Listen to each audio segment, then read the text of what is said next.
Hello guys, welcome back to my channel. And for today's video is all about S10 Plus. Yes guys, si S10 Plus na-release last year, March. So, na-announce siya nung February. 1 year ago, worth it pa ba si S10 Plus para gamitin? Or para kung may consider pa ba siya na phone para bilhin mo ngayong 2020? Lalo na naglabas si Samsung ng bago sa S-series niya, which is S20 Ultra. Na ang pangmalakas ng camera is 108 megapixel guys. Yung main camera shooter niya is and 40 megapixel sa front camera niya. So kung plano yatang talunin ni S20 Ultra si Nikon P900 sa pagiging 10 times hybrid optical zoom niya guys. So eto na nga, pag-usapan natin si S10 Plus guys.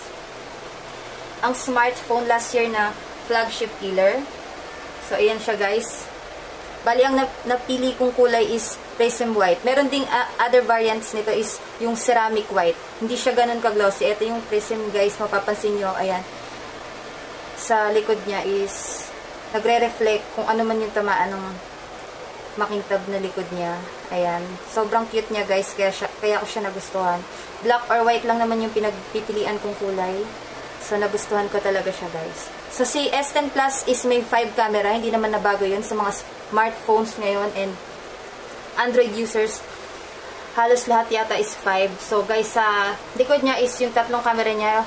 Yung 12 megapixel telephoto, 12 megapixel wide angle, and then yung 16 megapixel ultra wide niya guys. Yun yung favorite ko kasi si Apple wala siyang ultra wide. So, siguro next time maglalabas si Apple ng ultra wide. So, sa harap naman guys is yung double hole punch camera cutout niya guys is 10 megapixel and then 8 megapixel for the depth sensor. So, sa camera guys, wala naman akong masabi. Okay na siya guys. Malinaw na siya. Hindi mo lang din naman siya ilalaban sa talagang kasing linaw ng DSLR cameras. Pero kung i-compare mo siya sa other smartphones and Apple user, lalaban siya guys. Ang pinakagusto ko rin sa kanya guys is yung live focus niya sa video. Yung pang vlog talaga siya, yung background is blur and then yung subject lang ang malinaw. Sobrang cool nun guys. And then next is yung in-display fingerprint scanner niya guys. Hindi na naman una si Samsung na naglabas nun. Ang alam ko is si Vivo ang unang naglabas nun. So eto siya guys. Hindi mo na kailangan pindutin yung right side niya para lang lumabas yung in-display fingerprint scanner. Basta kung alam mo lang saan itatapat yung finger mo is lalabas na siya guys. Like this. So ayun. Ganun kabilis guys. Nabuksan mo na kagad yung phone mo. So guys, si S10 Plus pala is IP68 water resistant siya guys. So itry natin basain yung kamay natin kung gagana siya guys. So ayan. Babasain ko yung kamay ko ng alcohol. As in basang-basa talaga siya guys. Ayan. Nabasa siya. Basa pa siya guys, oh. Try nating i-scan kung babasahin siya. Ayan guys.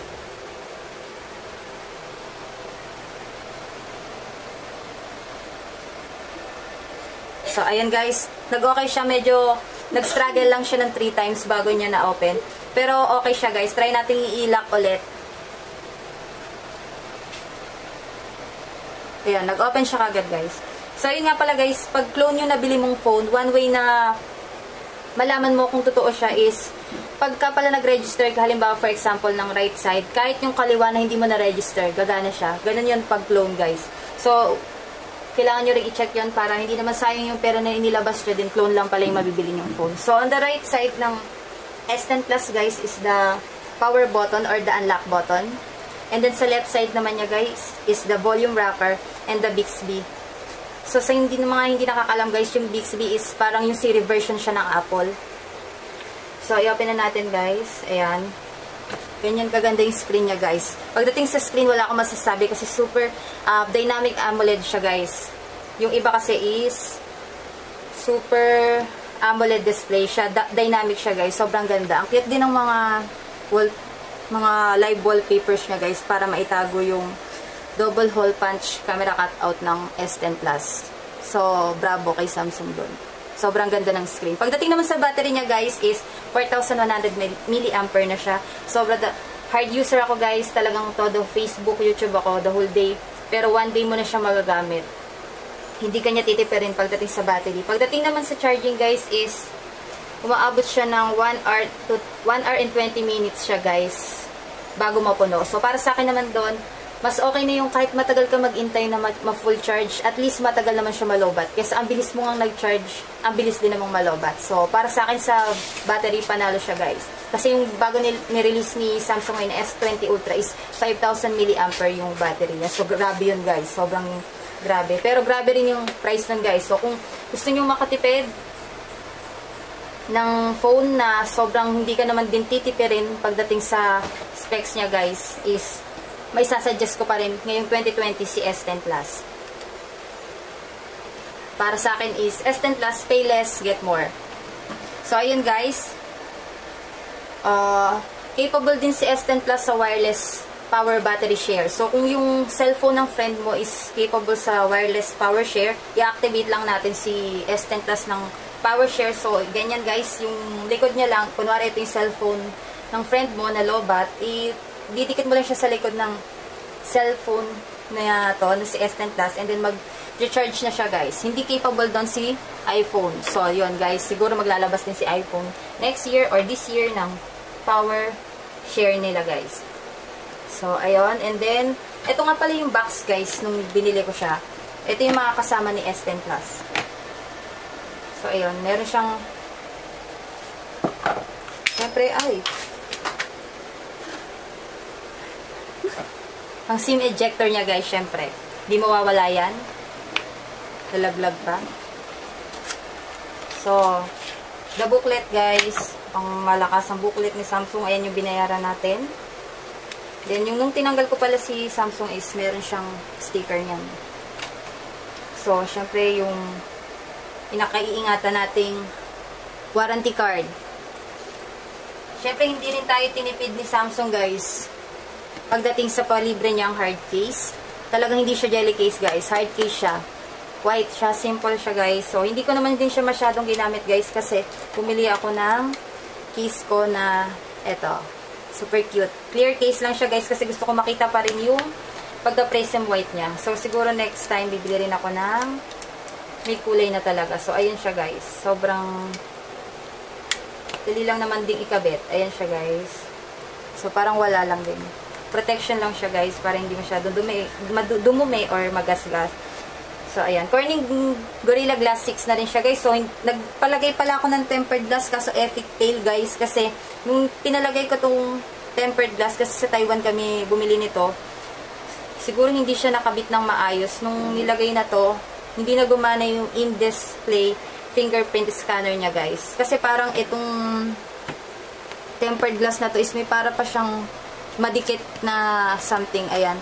Kaya nung kahit anong trinay ko siyang i-register ulit yung fingerprint ko, hindi na talaga ma-register at hindi na rin niya binabasa. So, kasi yung ultrabionic fingerprint neto guys, sobrang latest, kaya imposible na hindi siya mabasa. So, siguro meron talagang tempered glass na para kay S10 Plus. Ang mahal pa naman ang bili ko dito, siguro nasa 1,200 to kung ipo-price natin sa Pinas. Meron din namang tempered glass na nabibili na butas talaga yung gitna niya para sure na mababasa yung in-display yung fingerprint nyo guys.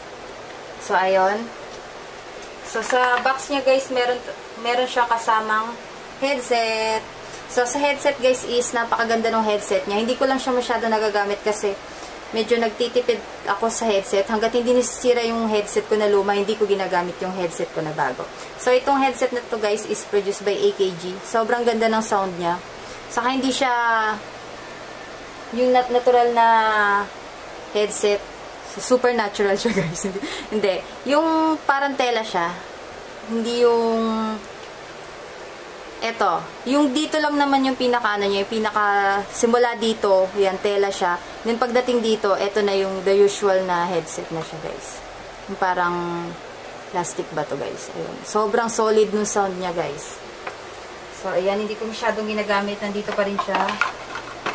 Then, may OTG cord. So, hindi ko rin nagagamit to. Yung pang-transfer ng mga files, guys. Through phone and through laptop, magagamit siya.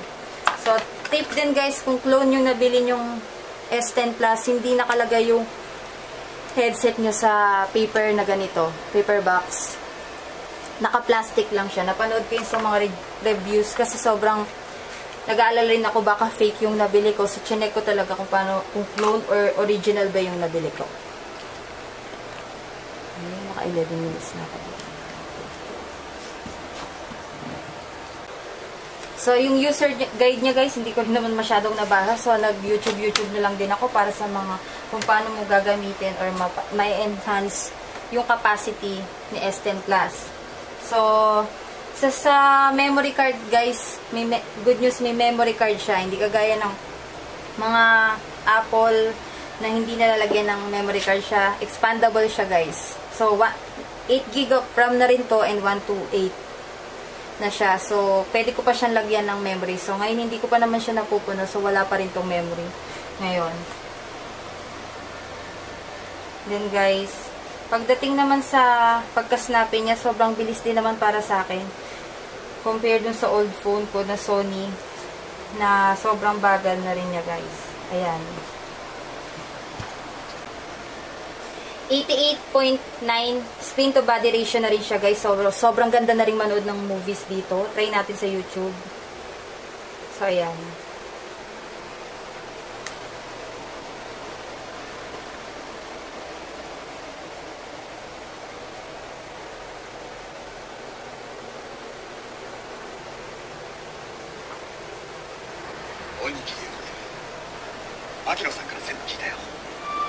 So, pwede mo siyang liitan ng ganyan. Pwede ding full screen, guys. Sobrang ganda. Saka yung speaker niya rin pala, guys, dalawa siya. May maririnig ka dito sa taas at dito sa baba. Ito yung power grills niya, guys. Ay, yung speaker grills. And then, yung USB-C Type-C cord. And then, syempre, guys, si S10 Plus is may 3.5 audio jack pa rin siya, guys. Yun yung panlaban talaga. Yung mga music lover dyan na mahilig mag-headset, guys. Ayan.